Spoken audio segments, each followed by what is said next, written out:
জামাতের মুখপাত্র একজন, তাদের আমি ডাক্তার সাহেব। আর আহলেজের মুখপাত্রের শেষ নাই, সবাই মহাপণ্ডিত। মহাপণ্ডিত হও কিন্তু কথা বলতে যায় না। আমি আব্দুল্লাহ বিন আব্দুর রাজ্জাক। প্রায় 3 কোটি 3.5 কোটি যে জনগণ আছে তাদেরই একজন প্রতিনিধি বলতে পারেন। নাম আসলো, হাসির রোল পড়ে গেছে সারা দেশে। আহলে হাদিসের কোনো বয়স্ক মানুষ নাই, আহলে হাদিসের কোনো আলেম নাই, আহলে হাদিসের কোনো ফেস নাই। আমি আমার নাম কেটে আরেকজনকে ঢুকেলাম, আর তুমি এত বাচ্চা ছেলে, তোমার কমন সেন্স ধরলো না যে প্রতিনিধি কে হতে পারে। তোমার যোগ্যতা নিয়ে আমার কোনো দ্বিমত নাই, তোমার ব্রেন নিয়ে আমার কোনো দ্বিমত নেই, তবে তোমার কমন সেন্সের অভাব আছে। গতকাল আমাদের যে উপদেষ্টা পরিষদ গঠিত হয়েছে, সেখানে তার যে প্রধান প্রফেসর ডক্টর ইউনূস সাহেব আলেমদেরকে ডেকেছিলেন। জানেন নাকি আপনারা কেউ জানেন?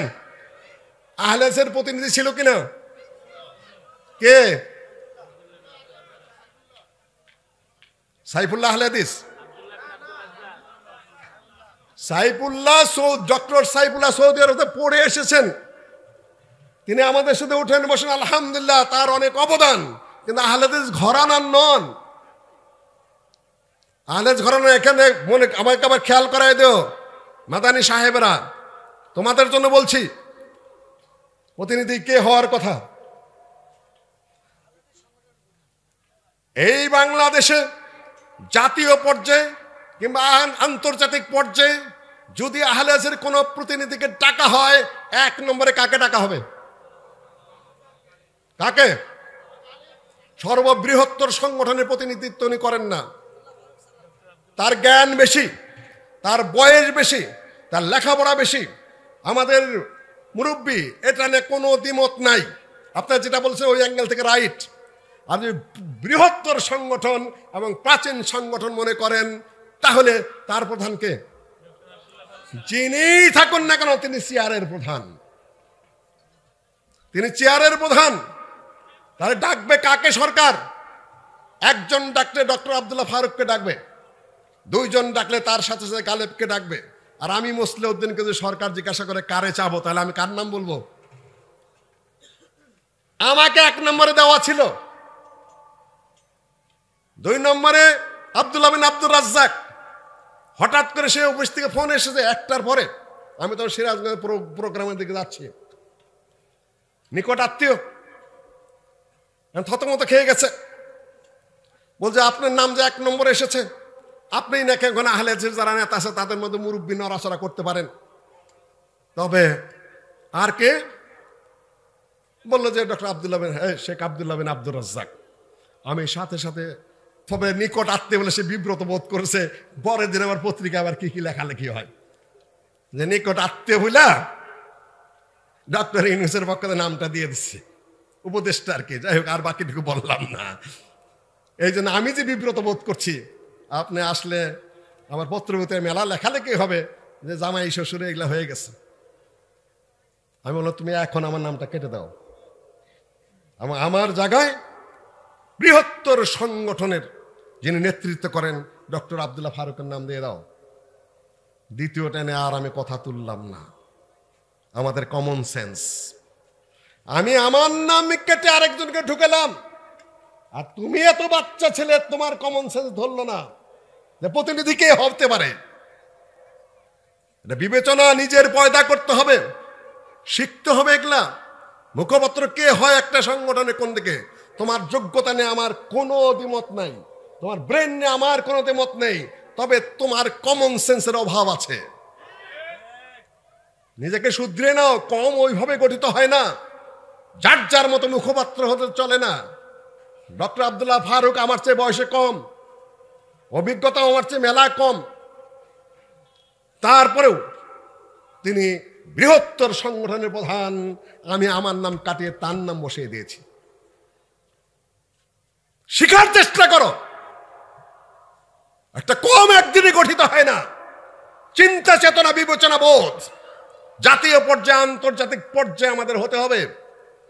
সম্মানিত উপস্থিতি, এটা আমি বলতে আসছি এই জন্য যে আর সবাই বক্তা কার উপর কারা বক্তৃতা করবে করো, কিন্তু জাতীয় পর্যায়ের বিষয় আছে, আন্তর্জাতিক পর্যায়ের বিষয় আছে, কোথায় যে কাকে ফেস করতে হবে সে ব্যাপারে তার মুখপাত্র আছে। সেদিন বলছিলাম ধানীখোলায় যে আওয়ামী লীগের 3 জন মুখপাত্র ছিল এক সময়, মাহবুব আলম হানিফ আর হাসান মাহমুদ সাহেব আর কাদের সাহেব। পরে 2 জনকে অফ করে দেওয়া হলো। কাদের সাহেব এই আধা মরা মানুষ একাই অক্টোপাসের মধ্যে বেকাতারা হয়ে কইতে থাকতেন। জামাতের মুখপাত্র একজন, তাদের আমি ডাক্তার সাহেব। আর আহলেজের মুখপাত্রের শেষ নাই, সবাই মহাপণ্ডিত। মহাপণ্ডিত হও কিন্তু কথা বলতে যেও না। কোন জায়গায় কার কথা বলতে হবে সেটা তোমরা বুঝে বলার চেষ্টা করো, নাহলে জাতি ধ্বংস ছাড়া কখনো আগাতে পারবে না।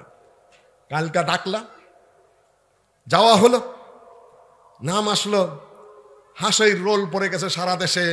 আহলে হাদিসের কোনো বয়স্ক মানুষ নাই, আহলে হাদিসের কোনো আলেম নাই, আহলে হাদিসের কোনো ফেস নাই।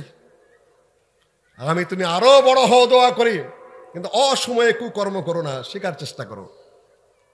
বলবে তুমি এরকম নাম ধরে বলো, হ্যাঁ নাম ধরে বাপ বেটার সামনেই বলি। কম অত সহজে গঠিত হয় না, কোনোদিনও ডাকা হবে না। আমি আমার নিজের নাম কেটে দিলাম, আর তোমার কমন সেন্স অ্যালাউ করলো না, তুমি কি করবা? সম্মানিত উপস্থিতি, মুখপাত্র ধানীখোলায় বলেছে সবাই মুখপাত্র সাজতে যেও না। মুখপাত্র কে হতে পারে তোমার? এইখানে আমি আবার ফিরে আসছি।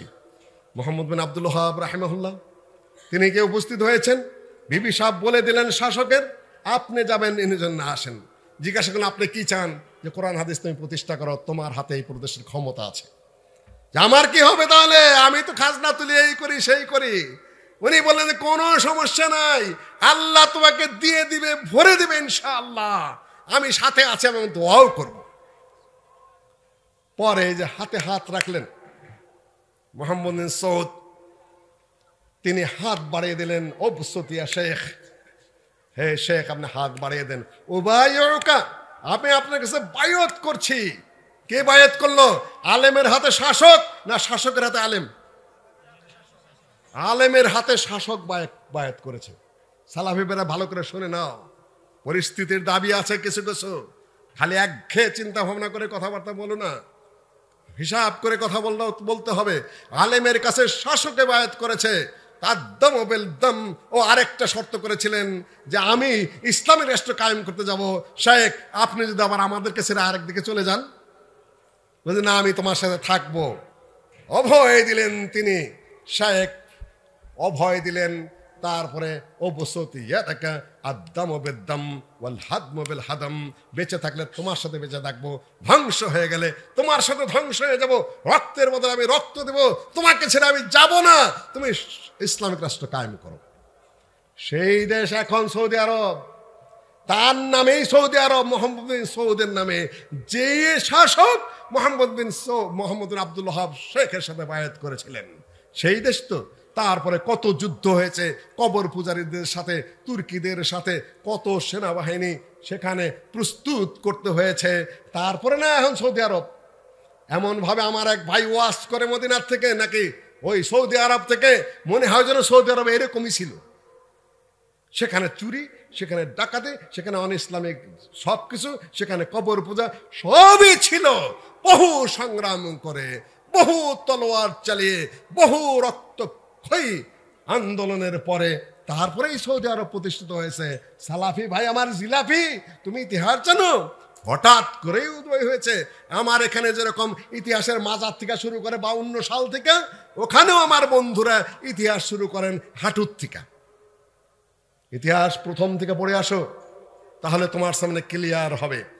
এই যে মাঝখানে শায়েখের সাথে সন্ধি হলো, এই বিশাল সৌদি রাষ্ট্র ইমাম মোহাম্মদ বিন আব্দুল ওয়াহাবের সেই সংগ্রামের ফল, যার সাথে শাসক যুক্ত হয়েছিলেন। শাসক যুক্ত না হলে কবর ভাঙতে পারতেন না। কবর ভাঙতে গেলে শাসক যুক্ত হতে হবে, ইসলামিক পাওয়ার হাতে থাকতে হবে। কুল জাআল হক ওয়া যাকাল বাতিল ইন্নাল বাতিলা কানা যাহুকা। খুব কঠিন ওয়াজ করিতাম না, কুল জাআল হক ওয়া যাকাল বাতিল আপনারাও ছেড়ে দিয়েছেন, আমারও মাঝে মধ্যে ক্রুদ্ধ বক্তব্য আপনারা ছেড়ে দিয়েছেন। কিছু ভাঙতে পেরেছি আমরা? ভাঙলেন কে? কত হিজরিতে ভাঙলেন? যখন রাজনৈতিক পাওয়ার এসে গেল, পলিটিক্যাল পাওয়ার এসে গেছে, ক্ষমতা এসে গেছে, ওই সময়কার আয়াত এটা, কুল জা আল হক ওয়া যাকাল বাতিল ইন্নাল বাতিলা কানা যাহুকা। আমার হাতে কোনো ক্ষমতা নাই, আমার হাতে কোনো পাওয়ার নাই, আমার হাতে রাষ্ট্রের কিছুই নাই, আমি সামিয়ানা ভাঙ্গে ওয়াজ করছি, কুল জা আল হক ওয়া যাকাল বাতিল। কোরআন তেলাওয়াতের জন্য সওয়াব হবে ঠিকই, কিন্তু বক্তব্য তো হাওয়ায় উড়ে যাবে। কেন? আপনার ধারাবাহিক আন্দোলনে নাই, আপনার সিস্টেমে নাই। যার যার মতো আমরা নিজেকে প্রতিষ্ঠা করার জন্য গরম গরম বক্তৃতা করেই চলেছি। সম্মানিত উপস্থিতি, ৩য় নম্বর ধারা, সামনের কথা। এখন এইটা কয়েক মিনিট বলে আজকের জন্য আমি আমার বক্তব্য শেষ করতে যাব। এখন কি ঐতিহাসিক ধারা প্রোগ্রামে আমরা ব্রিটিশ যুগ গেছে আমাদের উপর দিয়ে, তারপর রাজনৈতিক আন্দোলনে গেছে। ব্রিটিশ কালের যে যুদ্ধ আহলে হাদিসের নেতৃত্বে ছিল, রাজনৈতিক আন্দোলন যেটা শুরু হলো 47 থেকে পরবর্তী আহলে হাদিসের নেতৃত্বে ছিল। 71 সালে আর একটা প্রেক্ষাপটে একটা রাষ্ট্র হলো, সেখানে সমাজতন্ত্র, ধর্মনিরপেক্ষতাবাদ ইত্যাদি ইত্যাদি চাপিয়ে দেওয়া হলো। যে জন্য মানুষ যুদ্ধ করে নাই, এই হারামের জন্য মানুষ যুদ্ধ করে নাই। ওই জাতীয়তাবাদকে ওটা মানুষ চিনে না, সমাজতন্ত্র নেতাও বোঝে না। যদি বলি নেতা ভাষণ দিচ্ছেন, সমাজতন্ত্র কি বলেন তো দেখি, ওর সাধ্য আছে বলবে? কিছুই না, খালি বকওয়াস করে, খামাখা খুতবা পাঠ করে খারায়া খারায়া। 12 চাঁদের 13 খুতবা যেরকম হুজুররা পাঠ করে মেম্বারে দাঁড়াইয়া, ওই নেতা হুজুরে 12 চাঁদের 13 খুতবা পাঠ করে। সম্মানিত উপস্থিতি, তুমি সমাজতন্ত্রও বোঝো না, তুমি জাতীয়তাবাদে বোঝো না, গণতন্ত্রের ধারে কাছেও তুমি নাই, তুমি খালি খুতবা পাঠ করেই চলেছ। সম্মানিত উপস্থিতি, সেই যুগ গেল। এখন আরেকটা যুগ। বিএনপি আমলে বেশ কিছু সংশোধন আনা হয়েছিল, বিসমিল্লাহ সংযোগ হয়েছিল, এবং ইসলাম বিরোধী কোনো আইন ওইভাবে না থাকলেও অল অ্যাকশনের পিছনে আমরা আল্লাহর বিষয়টাকে একেবারে সংবিধানে লিপিবদ্ধ করেছিলেন। বক্তৃতা এই মাঠে করতে পারি, কিন্তু সংবিধানের একটা অংশ চেঞ্জ করা তো সোজা না। আমি বক্তৃতা করতেছি না এখানে, এখন যদি বলি আমি সংবিধানে একটা অক্ষর চেঞ্জ করবো, আমি পারবো? সেটা কোথায় যেতে হবে? পার্লামেন্টে যেতে হবে, সেইভাবে চেঞ্জ করতে হবে। বক্তৃতা ঘন্টার পর ঘন্টা করতে পারবো, মাঠঘাট কাঁপিয়ে দিতে পারবো, কিন্তু সংবিধানের একটা অক্ষর যদি আমি চেঞ্জ করতে যাই, সেখানে কি করতে হবে? আমাকে ওইখানে যেতে হবে। যাওয়ার পরে এখন আবার এই ছাত্র জনতার আর একটা আন্দোলনের মাধ্যমে একটা পথ পরিবর্তন হয়েছে। এখন আহলে হাদিসের ভূমিকাটা কি করবেন? একটু আগেই বলেছি, জোয়ার যখন আসে, যখন আন্দোলন শুরু হয়, কেউ কাউকে রুখতে পারে না। 71-এর যুদ্ধে জুয়ানকে মানে যুবকদেরকে, ছাত্রদেরকে বাবা মা আটকাইতে পারছে? আটকাইতে পারে নাই। এখনো কেউ আটকাইতে পারে না। এখানে বিএনপি ছিল, আওয়ামী লীগ ছিল, ছাত্ররা তার সাথে জড়িত ছিল, সেটা পরে প্রমাণিত হয়েছে। সেখানে আমাদের মতো সালাফিদের ছেলেপেলেরাও মাঠেই ছিল। এখন আমাদের কি করতে হবে? এখন আমাদের কাছে একটা সুযোগ এসেছে, একটা সময় এসেছে কথা বলার মতো। আপনি ইসলামের পক্ষে পূর্ণাঙ্গ কথা বলতে পারেন, ইসলামী রাষ্ট্রনীতির পক্ষে কথা বলতে পারেন, ইসলামী আইনের পক্ষে কথা বলতে পারেন, ইসলামী বিচারের পক্ষে আপনি কথা বলতে পারেন। আপনি রাস্তায় দাঁড়িয়ে দাবি জানাতে পারেন।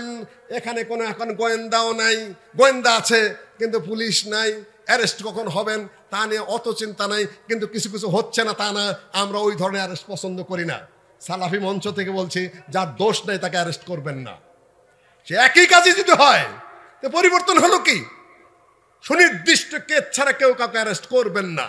ওটা বেআইনি, এটা অন্যায়, এই কাজ করবেন না। কোনো প্রিন্সিপালকে হটায় দেয় নিজের প্রিন্সিপাল বসাবেন না। কোনো ইমামকে হটিয়ে দে আরেক ইমাম বসাবেন না। এগুলো সবই জুলুম, এটা সবই অন্যায়। একজনের ছবি নামায় দেয়, আরেকজনের ছবি আবার সেখানে টানায় দেবেন, ওইটা না জায়েজ, আবার এটা আবার জায়েজ হয়ে যাবে, দুটাই না জায়েজ। ওইটা আর করবেন না আপনারা, কেন আপনার মুসলিম, ছবি ওইভাবে টানানো হারাম। এটা মাথার মধ্যে রেখেই চলেন। ওই বক্তব্যগুলো লন্ডন থেকে যেটা আসে, একটু ধীর স্থিরভাবে বোঝার চেষ্টা করেন যারা ওই দল করেন। সম্মানিত উপস্থিতি, এখন বক্তৃতা করতে পারছি, আমরা কথা বলতে পারছি, বই প্রকাশ করতে পারছি।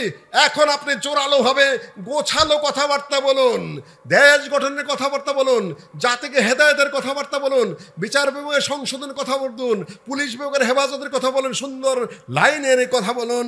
আপনি ছাত্রদেরকেও সঠিক পথে চলার জন্য নির্দেশ দিন। মোমবাতি জ্বালানো শুরু করে দিয়েছিল ছাত্ররা। কি করব, বললে হয়তো আপনার খারাপ মনে করবেন। এখন আমার মেয়ে পর্দা করে, এতে কোনো সন্দেহ নাই। সেও এক ইউনিভার্সিটির সমন্বয়ক, পরে জানতে পারলাম পুলিশ করে আমার বাসা দিয়ে। আমি জানি না।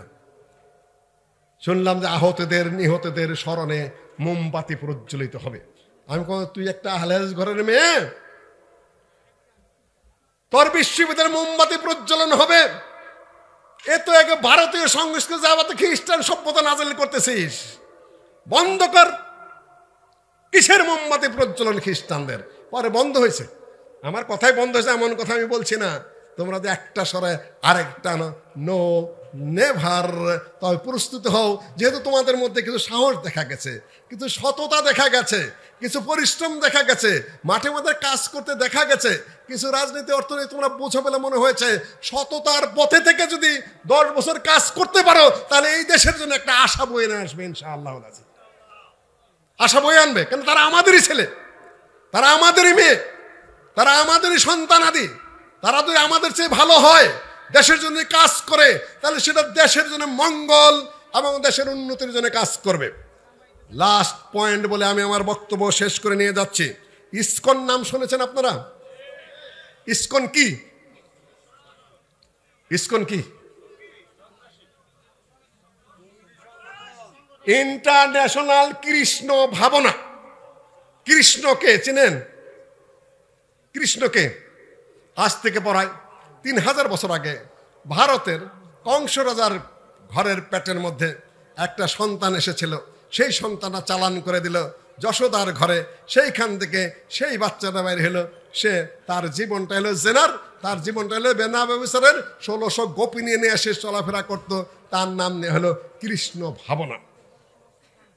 গীতার যে অধ্যায়, মহাভারতের একটি অধ্যায়, সেটা গীতা। অর্জুনের সাথে তাদের তথাকথিত কৃষ্ণ আকাশ থেকে অবতরণ করে কুরু পাণ্ডবের যুদ্ধে অর্জুনের সাথে এই এর মধ্যে চড়ে যে কথাবার্তা বলেছিল, সেটা নাম হলো গীতা। টিকি রেখেছে, গেরুয়া বসন পড়েছে, কপালে চন্দনা চর্চিত, গলায় রুদ্রাক্ষের মালা। দেখে মনে হয় কি একজন ব্রাহ্মণ, তাই না? নাম রেখেছে কি? চিন্ময় ব্রহ্মচারী। আমার প্রশ্ন, তুমি ব্রাহ্মণ, তুমি ক্ষত্রিয়, না তুমি বৈশ্য, না শূদ্র? ব্রাহ্মণ ছাড়া ব্রহ্মচারী হয়? তুমি তো ব্রাহ্মণ না, তুমি দাস। কোন হিন্দু তাদের সাথে নেই। হিন্দুরা তাদের শাস্ত্র মেনে চলে। ব্রাহ্মণ, ক্ষত্রিয়, বৈশ্য, শূদ্র। আরে ভাই, তুমি তো ব্রাহ্মণই না। আচ্ছা, তুমি তো ব্রাহ্মণ নও। তুমি ভাব কেন ধরেছ? এটা হলো একটা টোটালি একটা রাজনৈতিক এবং সন্ত্রাসী সংগঠন।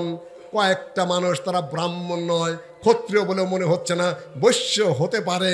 তারা এই দেশটাকে অন্যভাবে নিয়ন্ত্রণে বাইরের দিকে চালান দেওয়ার জন্য চেষ্টা চালাচ্ছিল। দুইটা কথা বলে আমি শেষ করব। আজ থেকে 15 বছর যাবৎ কেউ কিছু মনে করবেন না, যেটা বাস্তব, সকল পোস্ট পজিশনেই হিন্দুদেরকে বসানো হয়েছে। অধিকাংশ ক্ষেত্রে যেটা ব্রিটিশ বসিয়েছিল, মুসলমানদেরকে সকল পোস্ট পজিশন থেকে সরিয়ে দিয়ে হিন্দুদেরকে বসিয়েছিল কে? ইংরেজরা। সেই একই কায়দায় ওসি বলেন, ডিসি বলেন, মাদ্রাসার প্রিন্সিপাল বসিয়েছিলেন। জায়গায় জায়গায় কত কিছু করলেন, কত ধরনের ছুটি ছাটা ঘোষণা করলেন, কত মৃত্যু দিবস, জন্ম দিবস ঘোষণা করলেন। আন্দোলনের পরে সেগুলোর খবর আছে না। এদেশের কৃষ্টি, কালচার, ধর্মীয় ভিত্তি অত্যন্ত মজবুত। এগুলা করে শুধু নিজেরাই অভিশপ্ত হয়েছেন, ক্ষমতা হারিয়েছেন। সামনে যারা আসবেন, তারা যদি ওই পথে হাঁটেন, একই হাসর হবে। কেন? দেশ একটা, মানুষ একই। এদেশে গ্রহণ করা হবে না। নিজেদেরকে সামনে সতর্ক থাকবেন। একটা ভারতীয় প্রতিবেশী দেশ, ভারত বলা যাবে না, বলতে হবে কি প্রতিবেশী দেশ। কূটনৈতিক শব্দ। প্রতিবেশী দেশের আধিপত্য আর ভিতরে অভ্যন্তরীণ ষড়যন্ত্র। ইসকন কখনো হিন্দুদের প্রতিনিধিত্ব করে না। ওদের ব্রাহ্মণতন্ত্র যারা মন্দির, সেটাও হয় না। সেদিন বলেছি, তোমরা মন্দিরে ফিরে যাও, রাস্তাঘাটে এই সকল গাঞ্জাম করো না। সংবিধান অনুযায়ী তোমাদের অধিকার আছে, এদেশে বেঁচে থাকার অধিকার আছে, সম্পদের অধিকার আছে, চাকরির অধিকার আছে, সকল অধিকার সংরক্ষিত রয়েছে। আবার আন্দোলন কিসের? যারা মাঠে নেমেছ তারা মন্দিরে চলে যাও, এবং হিন্দুদেরকেও ধোকা দিও না, মুসলিমদেরকেও ধোকা দিও না। বলেন ভারতের সংবাদ মাধ্যম নিয়ে অনেক চিৎকার শুরু হয়েছে, এ নিয়ে ভয় পাওয়ার কিচ্ছু নাই। ওখান যে যুদ্ধ করে আমরা স্বাধীন করেছি, এই দেশ স্বাধীন হয়েছে, ওখান থেকে কি করবে ওরা? কিছুই করতে পারবে না। জাতি যদি ঐক্যবদ্ধ হয়। কয়েকজন সাংবাদিক, কয়েকজনই এখানেও যারা ধরা পড়ল, আমাদেরই ছাত্র, IAUCর ছাত্র, আমি যেখানে বিশ্ববিদ্যালয়ে শিক্ষকতা করি, তাকে যারা মেরেছে তারা কারা? ওরা নেতৃত্বে আছে, কিন্তু অধিকাংশই খাতনা করা ব্রাহ্মণ। খাতনা করা ব্রাহ্মণ বুঝেন তো? ওদের সাথে উঠে বসে, কিন্তু মুসলমানের ঘরে জন্ম নিয়েছে। অধিকাংশ তারাই অ্যারেস্ট হয়েছে। খাতনা করে আর ব্রাহ্মণদের সাথে যেতে যায় না। আহলে হাদিস যারা, তাদের দৃষ্টি আমি বিশেষভাবে আকর্ষণ করে চলছে। সামনের কথা হলো আমাদের আকীদা, আমাদের আমল, সহিহ হাদিসের উপর কথাবার্তা ইত্যাদির মধ্যে আমরা অটল থাকব। আর এই যে ভূখণ্ডটা আহলে হাদিসের বিশেষ নেতৃত্বে ইংরেজদের কাছ থেকে স্বাধীন হয়েছিল, সেই পথে আমরা আবার সম্মিলিতভাবে আন্দোলনটাকে এগিয়ে নিয়ে 10-20-50 বছর পরে কিভাবে পূর্ণাঙ্গ ইসলামিক স্টেট কায়েম করতে পারি, সেই ব্যাপারে আমাদের চিন্তা চেতনাটাকে একেবারে গতি পাওয়াতে হবে। ডক্টর আব্দুল্লাহ ফারুক ভাই একটু দেরিতে, কালকার ঘটনা একটু কথা বলেছি, সাক্ষীও নেই। ওনাকে ফোন করে বলেছে আমার নাম কেটে আপনার নাম ঢুকিয়ে দিলাম। কথা সত্য কি মিথ্যা বলেন, না হলে আপনারা আবার বলবেন যে তুমি উল্টা সমালোচনা করলেন। সিস্টেম আসতে হবে। সামনের এইটুকু বলে আমার ভাইরা যারা আমার বক্তব্য শুনে খুব নারাজ হয়েছে, আমি নারাজের জন্য বলি নাই, ডিসিপ্লিনের জন্য, গুছিয়ে আসার জন্য আমি আমার শক্ত কঠোর কয়েকটা কথা বলে গেলাম। আসসালামু আলাইকুম রহমতুল্লাহি ওয়া বারাকাতুহু। জাযাকাল্লাহু আহসানাল জাযা।